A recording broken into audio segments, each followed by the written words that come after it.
Corona positive. आजकल सबसे बड़ा नेगेटिव वर्ड जो है वो यही है, कोरोना पॉजिटिव।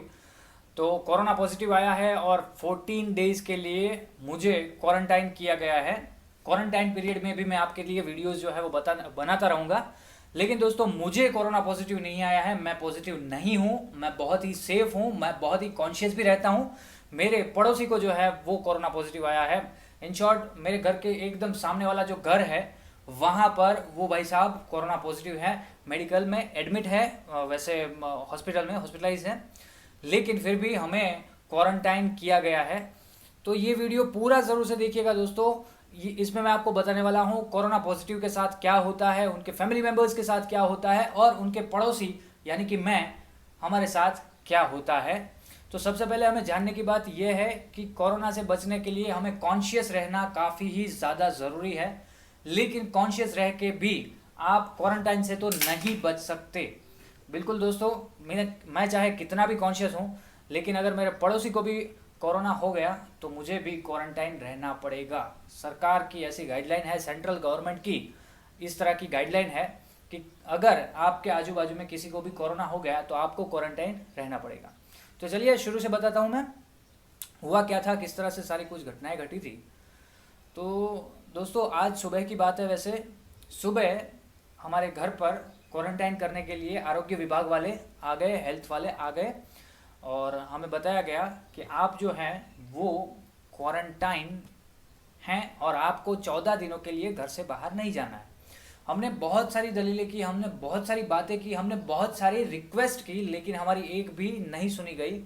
इवन मैं खुद और हमारे घर के सारे मेंबर्स इतने कॉन्शियस हैं कि अगर हमें हमारे खुद के घर का दरवाज़ा भी खोलना है तो हम चाबी से ही खोलते हैं, हमारे खुद के घर का हैंडल भी हम टच नहीं करते हैं। इतने कॉन्शियस हम रहते हैं, लेकिन फिर भी हमारे ही फ्लोर पर कोरोना का केस आया है तो हमें क्वारंटाइन तो रहना ही पड़ेगा। इवन दोस्तों, सबसे बड़ी बात ये मैं कहना चाहता हूँ, 24 घंटे से ऊपर हो चुका है कोरोना पॉजिटिव आने में और अभी तक गवर्नमेंट से यहाँ पर कोई भी सैनिटाइजेशन का काम नहीं हुआ है। सबसे बड़ा और सबसे बड़ा माइनस पॉइंट जो मुझे दिखा है वो ये है कि सैनिटाइजेशन प्रोसेस जो है वो 1 से 2 घंटे के अंदर हो जानी चाहिए। जैसे ही पता चले कि इस एरिया में कोरोना पॉजिटिव आया है तो उस एरिया में सैनिटाइजेशन का कार्य जो है वो हो जाना चाहिए। उन्होंने नहीं किया, लेकिन हमारे हैंड से जितना भी हमसे बन पड़ता था हमने वो काम किया। हमारे एरिया को, हमारे जो फ्लोर है, फ्लोर से ऊपर या नीचे जाने के लिए अभी मनाही की गई है हमें, तो हमारा जो फ्लोर है उनको हमने क्लीन करने की कोशिश की। हमारे जो दरवाजे हैं, हमारे जो हैंडल्स हैं, सबको सैनिटाइज करने की हमने कोशिश की हमारे हैंड से जितना हम कर सकते थे। लेकिन ये काम जो है वो सरकार का भी है दोस्तों। सरकार सिर्फ आके हमें ये कह देगी कि आप 14 दिनों के लिए घर के बाहर मत जाइए और कुछ भी हमारा ख्याल नहीं रखेगी, ना खाने पीने का ख्याल रखेगी, ना इवन सैनिटाइजेशन का ख्याल रखेगी। तो ऐसे कैसे चलेगा दोस्तों? यहाँ पर मेरे कहने का सिर्फ और सिर्फ एक ही तात्पर्य है। देखिए, मेरा विरोध क्वारंटाइन होने से नहीं है, लेकिन आज अगर मैं सेफ हूँ, मैं सिक्योर हूँ, तो मैं क्वारंटाइन क्यों हूँ?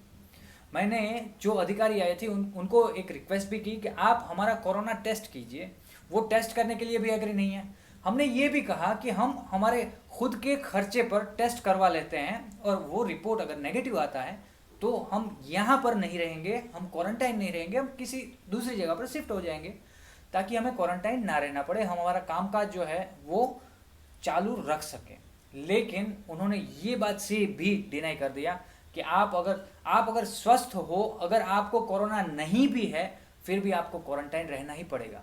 तो दोस्तों, आज मेरे सामने वाले घर पर कोरोना आया है। कल अगर 15-20 दिन के बाद अगर मेरे बाजू वाले घर में भी कोरोना आता है तो वापस से हमें क्वारंटाइन किया जाएगा।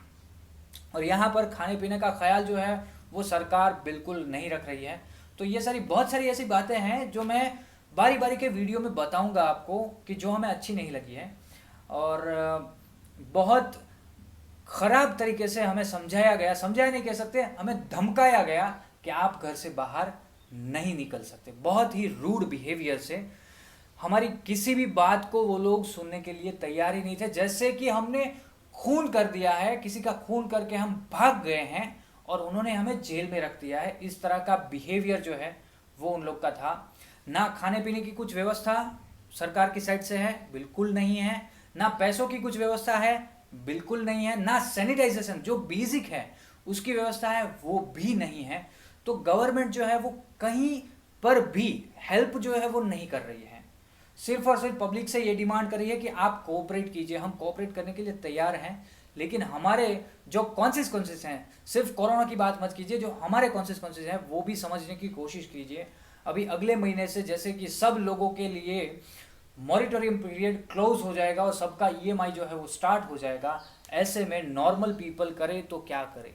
अगर मैं मेरी बात करूं तो आई एम अ यूट्यूबर, मेरी बहुत सारी ऑनलाइन अर्निंग भी है, तो मैं सस्टेन कर सकता हूं। लेकिन बहुत सारे लोग ऐसे होंगे जो जिनको सस्टेन करना ही नेक्स्ट टू इम्पॉसिबल होगा, तो उन लोगों का क्या।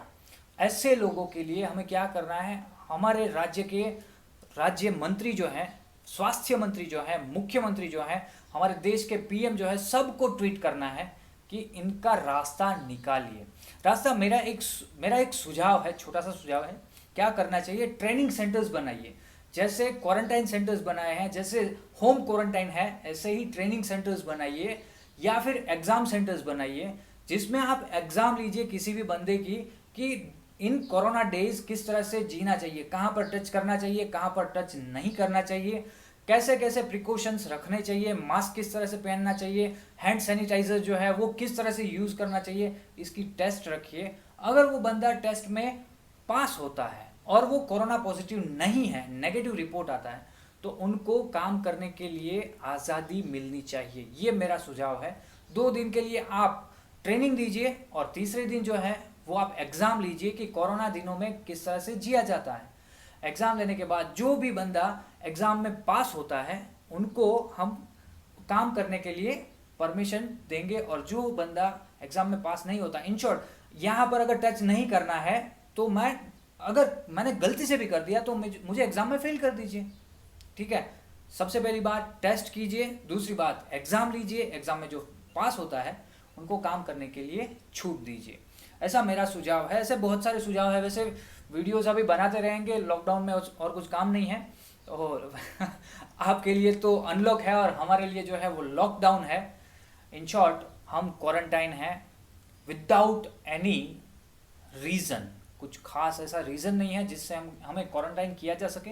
हम लोकेशन शिफ्ट भी कर सकते थे, लेकिन प्रॉपर ऐसी कुछ गाइडलाइन बनी ही नहीं है। मैंने बहुत सारे लोगों के साथ बात की, कुछ भी प्रॉपर गाइडलाइन नहीं बनी है। अगर 15-15 दिनों में 3 अलग अलग लोगों को कोरोना आता है तो मैं 2 महीने के लिए बाहर निकल नहीं पाऊंगा। ऐसे नियम जो है वो बनाए गए हैं, और वो 2 महीनों में मुझे कहीं से भी कोई भी फाइनेंशियल हेल्प भी नहीं मिल पाएगी। तो बंदा जिए तो जिए कैसे, तो ये बात है, कैसे जिए।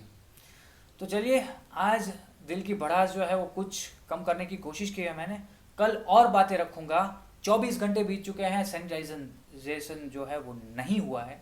कल देखते हैं क्या होता है। और भी मैं वीडियोस जो है वो लॉन्च करने वाला हूँ। पुलिस वाले ने मुझे धमकी भी दे दी थी कि मैं आपके ऊपर केस कर डालूंगा। मैं मेरे घर से बाहर नहीं गया, फिर भी ऐसी धमकी भी देती थी। तो वो वीडियो में मैं शॉर्टली जो है वो लॉन्च करने वाला हूँ। दोस्तों, आज के लिए बस इतना ही। अगर आपको वीडियो सच्चा और अच्छा लगता है, मेरी आवाज़ अगर सच्ची और अच्छी लगती है, तो ज़्यादा से ज़्यादा इसको शेयर कीजिए, ट्वीट कीजिए पीएमओ को टैग करके। दोस्तों, मैं मेरे घर का माहौल जो है वो दिखाने वाला हूँ। आरोग्य की अगर बात की जाए तो मेरे घर के सामने ही बहुत सारा कूड़ा कचरा पड़ा रहता है, वो कोई उठाने नहीं आता है, बराबर। तो उससे भी हेल्थ तो ख़राब होती ही है। ऐसी बहुत सारी चीज़ें हैं जो मैं डिस्क्लोज़ करना चाहता हूँ इन 14 दिनों में।